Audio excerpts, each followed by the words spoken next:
Александрийская библиотека, считавшаяся когда-то крупнейшей библиотекой в мире, в которой хранились труды величайших мыслителей и писателей древности, включая Гомера, Платона и Сократа, была уничтожена 2000 лет назад во время сильного пожара. Ее коллекция была утеряна.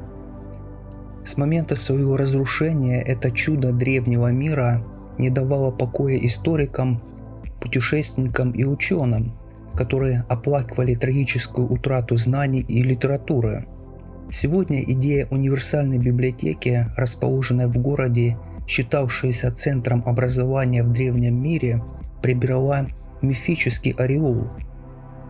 Тайна увековечена тем фактом, что никаких архитектурных остатков или археологических находок, которые можно определенно отнести к библиотеке, никогда не было обнаружено.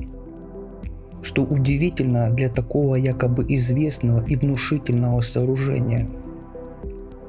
Это отсутствие физических доказательств даже заставило некоторых ученых задаться вопросом, действительно ли легендарная библиотека вообще существовала в том виде, в каком ее обычно представляли. Средиземноморский порт Александрия, где находится массивный Фаросский маяк, одно из 7 чудес древнего мира, был основан Александром Македонским в 330 году до нашей эры и, как многие другие города, получил свое название в честь его имени. После его смерти в 323 году империя Александра осталась в руках его генералов, а царь Птолемей I Сотер захватил Египет и сделал Александрию своей столицей в 320 году. Некогда небольшая рыбацкая деревушка в дельте Нила, Александрия стала резиденцией птолемеевских правителей Египта и превратилась в крупный интеллектуальный и культурный центр. Это был один из величайших городов древнего мира. История основания Александрийской библиотеки достоверно не ясна.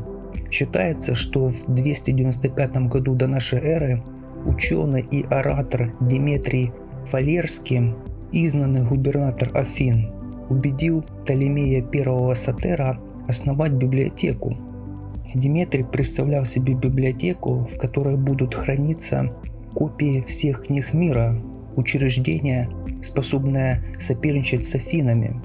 Впоследствии под покровительством Птолемея I Деметрий организовал строительство храма Мус, от которого произошло уже наше современное слово «музей».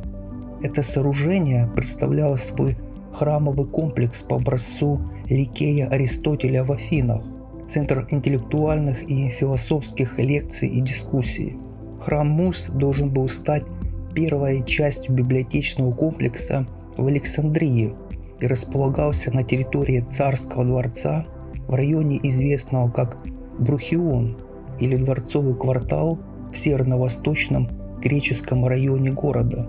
Музей был культовым центром со святынями для каждой из 9 муз, но также функционировал как место учебы с лекционными залами, лабораториями, обсерваториями, ботаническими садами, зоопарком, жилыми помещениями и столовыми, а также самой библиотекой. Священник, выбранный Птолемеем I, был администратором музея, а также был отдельный библиотекарь, отвечавший за коллекцию рукописей. В какой-то момент своего правления уже Птолемей II Филадельф, сын Птолемея I Сотера, основал королевскую библиотеку в дополнение к храму Мус, созданную его отцом. Неясно, была ли королевская библиотека, которая должна была стать главной библиотекой рукописи, отдельным зданием, расположенным рядом с музеем, или же она была продолжением первоначального здания. Однако все ученые согласны с тем, что королевская библиотека действительно была частью храма Мус. Во время правления Птолемея II идея универсальной библиотеки, кажется, обрела форму. По-видимому, в музее размещалось более 100 ученых, чьи обязанности входило проведение научных исследований, чтение лекций, публикация, перевод, копирование и сбор не только оригинальных рукописей греческих авторов, включая частную коллекцию Аристотеля, но и переводы произведений из Египта, Ассирии, Персии, а также буддийских текстов и священных писаний на иврите. Одна история гласит, что жажда знаний Птолемея III была настолько велика, что он постановил, чтобы все корабли, заходящие в порт, сдавали свои рукописи властям. Затем официальные писцы делали копии и доставляли первоначальным владельцам, оригиналы хранили в библиотеке. Часто цитируемая цифра библиотечных фондов на пике своего развития составляла 500 000 документов.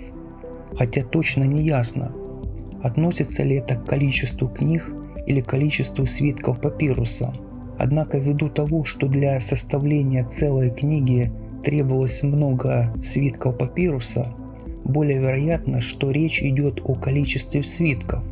Некоторые ученые считают, что 500 000 свитков было слишком большим количеством, поскольку строительство здания с таким пространством и площадью для хранения было бы огромным.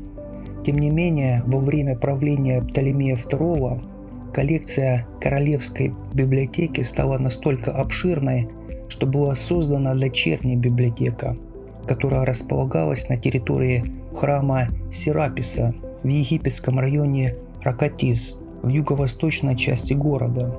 В процессе ведения библиотечного дела греческого писателя Каллимаха дочерняя библиотека насчитывала около 42 800 свитков, все из которых были копиями свитков основной библиотеки. Предполагаемое полное уничтожение Александрийской библиотеки в результате пожара с последующей потерей самой полной коллекции древней литературы из когда-либо собранных было предметом горячих споров на протяжении веков.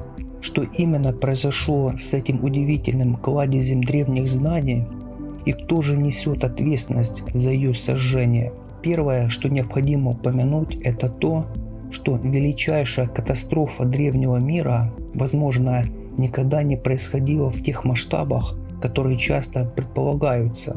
Тем не менее, библиотека действительно исчезла практически бесследно, и точно ясно, что ее настигла какая-то катастрофа. Все подозрения в деле уничтожения библиотеки указывали на Юлия Цезаря. Считается, что во время оккупации Цезарем города Александрия в 48 году до нашей эры он отказался в царском дворце, окруженном египетским флотом в гавани.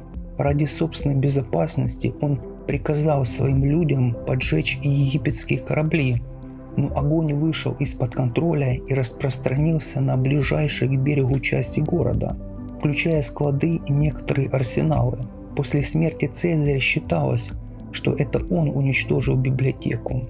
Еще римский философ Сенека утверждал, что 40 000 свитков были уничтожены в пожаре, устроенном Цезарем, а греческий историк Туларх писал, что пожар уничтожил великую библиотеку. В своей книге «Исчезнувшая библиотека» Лучано Канфра интерпретирует свидетельства древних писателей не как указывающие на уничтожение самой великой библиотеки, а как на рукописи, хранившиеся на складах недалеко от порта в ожидании экспорта.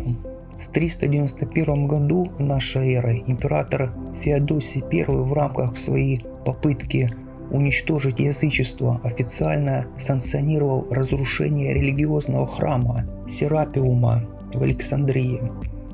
Разрушение этого храма было произведено при Феофилии, епископе Александрийском, после чего на этом месте была построена христианская церковь.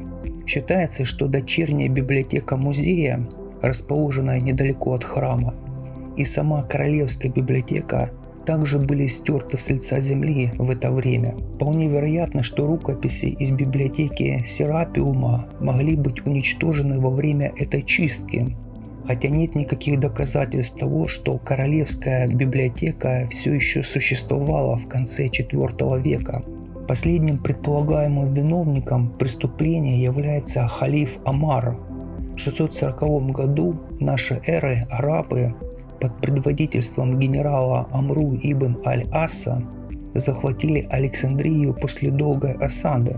Также существует версия истории о том, что арабы-завоеватели узнали о великолепной библиотеке, содержащей все знания мира, и очень хотели ее увидеть. Но халиф не был тронут этим обширным собранием знаний, заявляя, что они противоречат Корану и в таком случае будут считаться ересью. Затем рукописи были собраны вместе и использованы в качестве топлива для городских бань. Эти невероятные факты были записаны через 300 лет после предполагаемого события многими историками и летописцами. Фактически попытка определить один разрушительный пожар, который уничтожил Великую библиотеку и все ее фонды, является непростой задачей. Александрия часто была нестабильным городом, особенно в римский период, о чем свидетельствует сожжение Цезарем кораблей, а также жестокая борьба между оккупационными силами царицы Пальмиры Зенобии и римским императором Аврелианом в 270 году, который вернул город Риму, но не раньше, чем многие части Александрии были опустошены. Район Брухион, в котором находились дворец и библиотека, вероятно, превратился в пустыню. Через несколько лет город снова был разграблен римским императором Диоклетианом. Такое неоднократное повреждение, растянувшееся на несколько столетий, наряду с пренебрежением к содержимому библиотеки по мере смены мнений и принадлежности, означает, что катастрофа была постепенной и приходила в течение нескольких столетий.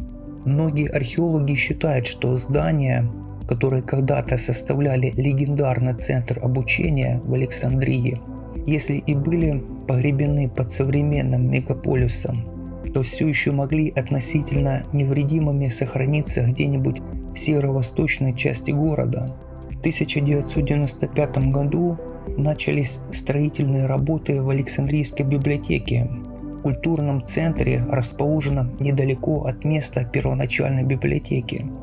Огромный комплекс был официально открыт 16 октября 2002 года в память об исчезнувшей Александрийской библиотеке и возродил интеллектуальный блеск, который представлял первоначальный центр. Будем надеяться, что существование уже новой библиотеки покажет то, что дух древней библиотеки еще не утерян.